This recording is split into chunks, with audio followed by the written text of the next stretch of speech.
Hey guys, this is Jason Trogdor here signing in with a local haunt review. This is the haunt of the season you absolutely have to check out if you're down here to see Halloween Horror Nights or Howl-O-Scream or doing both. You cannot miss this attraction. This is the attraction to be this year. This is not better than Halloween Horror Nights or Howl-O-Scream. It is different, and in that way, what it is different in, it excels at extremely well, and it is well put together. It is on the same level as those events, but it's scarier than anything you've probably ever witnessed in your entire life coming to Orlando haunted attractions. This is the attraction to beat this year. Um, this attraction is known as the Shallow Grave. It just opened up last year with the first attraction, Haunted Hills. And now this year they've come back with two attractions, Haunted Hills and ADHD, Attention Deficit Haunt Disorder. That's what. I want to talk about my experience with it on opening night yesterday on Friday, October the 3rd. I want to preface it with saying that this attraction is very well done. This is HHN quality sets. There are a few little gripes that I did have with the attraction itself, but they're so minute compared to everything else that was beyond superb with the event and the attraction. So I just want to give a brief overview of what they have on the website for what each of these haunts are. I know because a lot of us do not know anything about this attraction. It's brand new, like I just said, and they have a really good backstory to their attraction that is very much worth reading before you go to understand what's going on. So I'm going to read first the Haunted Hills, and then I will read the ADHD. Okay, so Haunted Hills. Sometime shortly after the Great Depression, when death was a daily routine, things were good for old Thaddeus Van Buren, who was the caretaker at Hills of Hereditary Cemetery. Thaddeus, loving husband, father of two lovely girls, just worked tirelessly to take care of his family. As depressing as it was, he loved his job, treating every corpse that he would eventually lay to rest as one of his own. But Thaddeus, even with all of the business, could not run the tentacles of hard times that were rampant for everyone during that time. Desperate times, well, they call for desperate measures, and for Thaddeus there was no exception. Soon families were unable to pay for the services, yet the dead kept coming. Poor Thaddeus knew not what to do. Feeling a sense of responsibility to the families, he promised to care for the fallen souls as he had always done before. But now his family suffers. Hungry and scared, he became bitter and angry. Thaddeus started to blame the community for his hardships. The look in his little girl's hungry eyes nearly drove him mad till one day Thaddeus came up with an idea. Thaddeus felt that if the families can't pay for his services with cash, then they will pay with their flesh. Thaddeus turned from caretaker to butcher in order to keep his family fed. With this, all of Thaddeus' problems seemed to go away. No one was the wiser. Thaddeus would load the coffins with bricks so he could load his belly with the victims. Oh, sure, the families were in the dark over just how their loved ones were being cared for, but the souls of the fallen, they knew all too well what Thaddeus was up to. Before long, the rage of the dead was overwhelming, and they vowed revenge against Thaddeus and his family for their cannibalistic ways.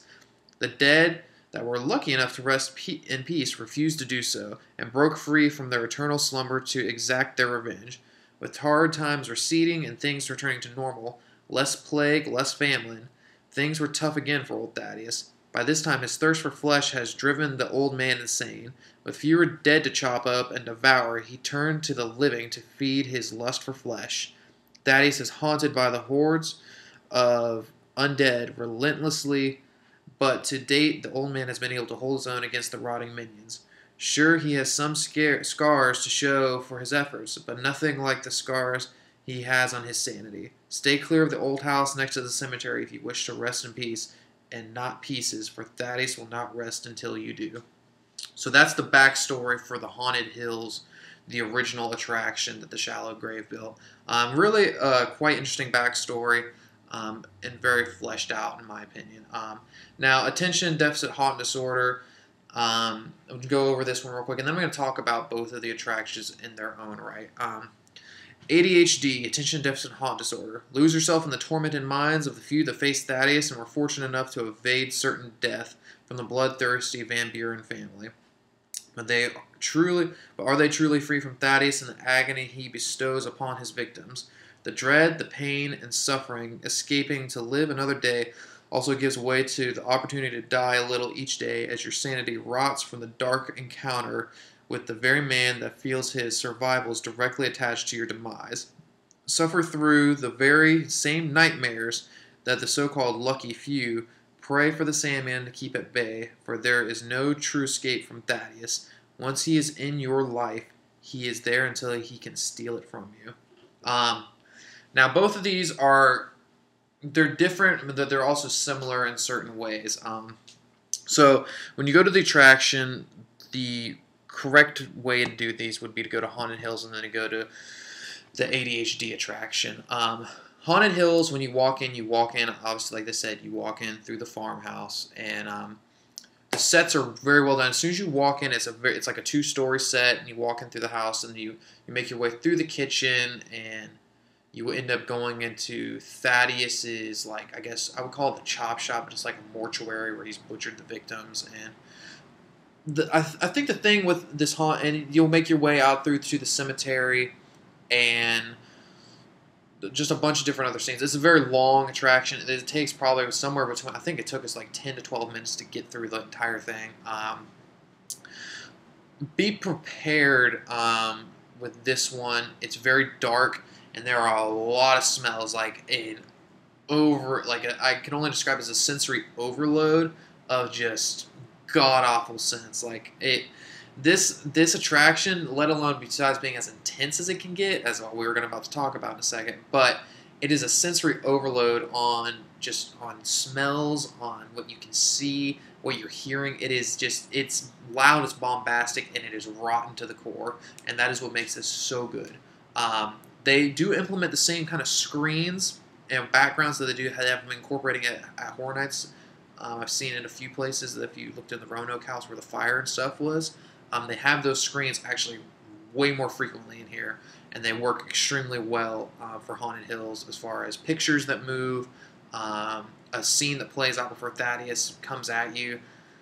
It's just all so well done that I was in disbelief at the sets themselves. I've been through a lot of local haunted houses, and it's just always, after going to Horror Nights or even some of the Howl-O-Scream's newer houses, it's just they don't really compare.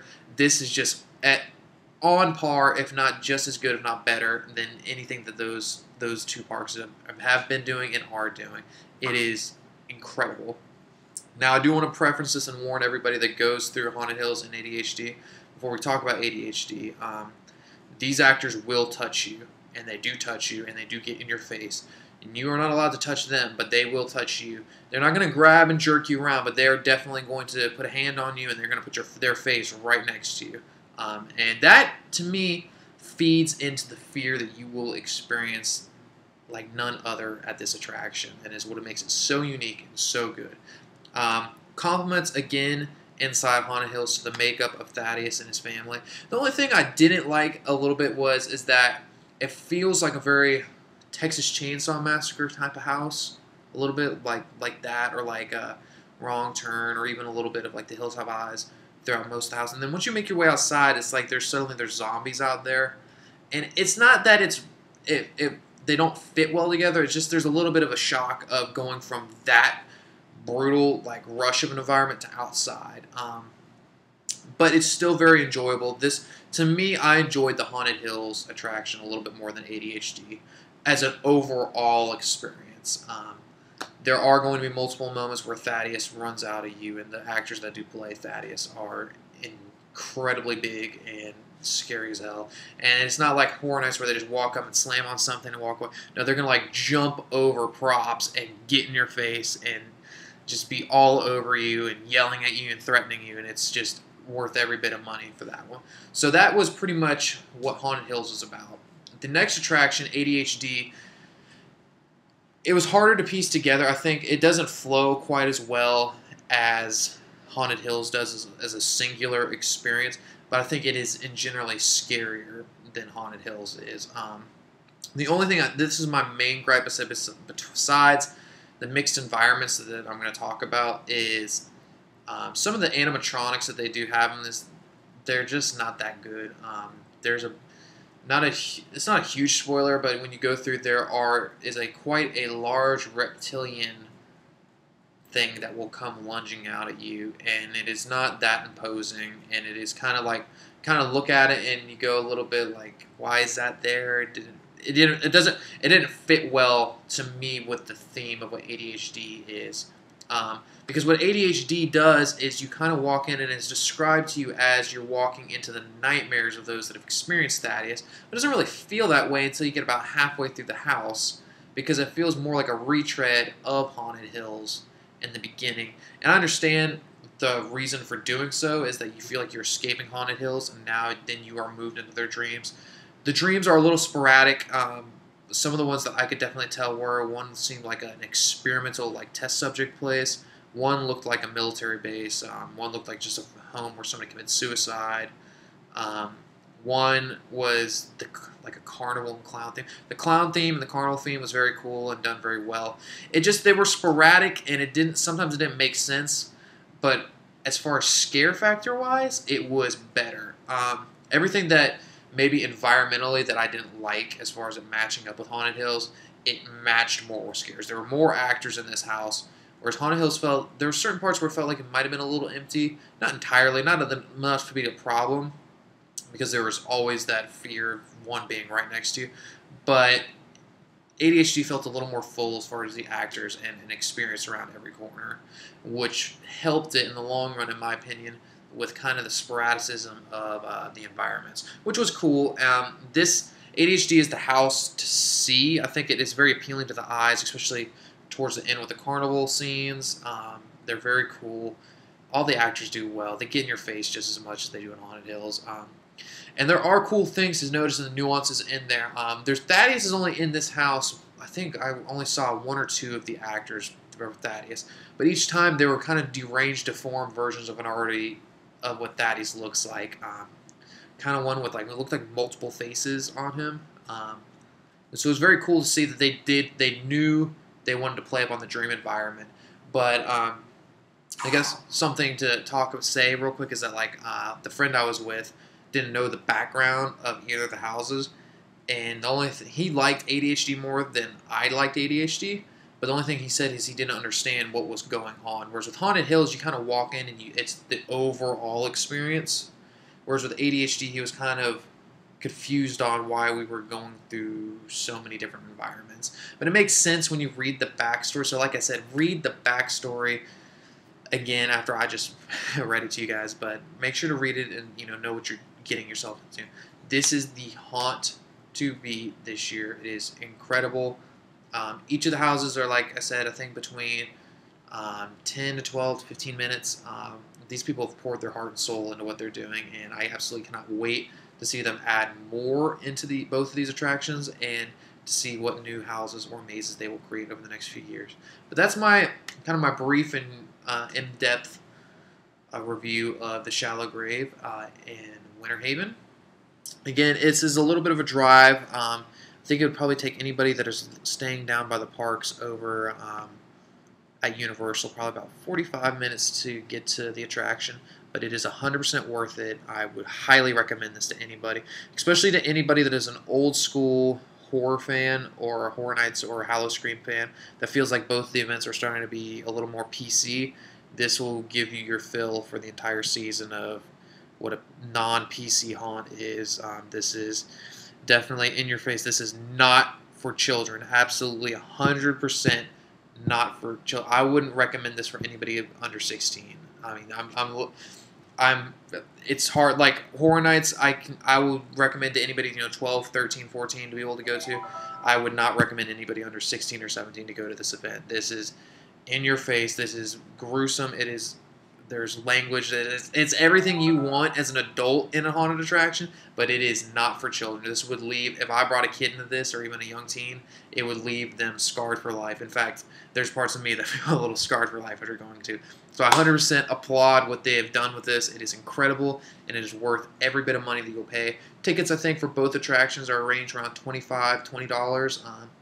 I know that they do have discounts throughout the year of the season, what they're going to be doing charitable work and stuff like that. So it's awesome. Go check it out. Especially if they're doing a charity night, go donate and give some money to a good cause and get the living shit scared out of you, because this is the haunt to beat this year. Anybody that likes Halloween Horror Nights or Howl-O-Scream or anything like that, you need to go check this event out. It is absolutely phenomenal and it is amazing.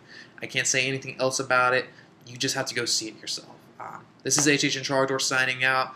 I will be trying to do my final Halloween Horror Nights review within the next probably within the next week.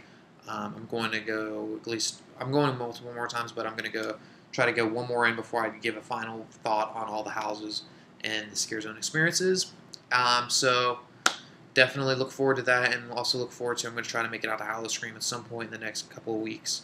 So there will be a review for that as well. But thank you guys so much for watching this review, and I hope you enjoyed it. And please go check out the Shallow Grave. You will not be disappointed. It is worth every bit of money and every bit of the drive to get there.